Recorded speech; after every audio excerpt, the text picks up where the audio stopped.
In this Tradingview tutorial, you will learn how to install Tradingview app on your Windows 10 or Windows 11 operating system. To get started, open Google Chrome or any other web browser on your PC or laptop. Then go to Google and search Tradingview app. Now open this Tradingview official website. Now here you can see the option, Download for Windows. Click on it and it will start downloading.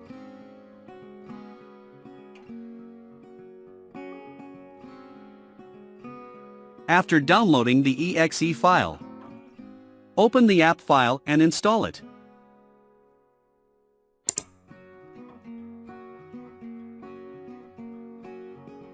After completing the installation, open the Tradingview app and simply log in to your account.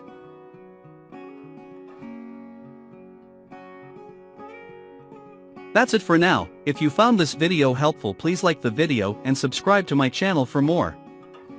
Thanks for watching.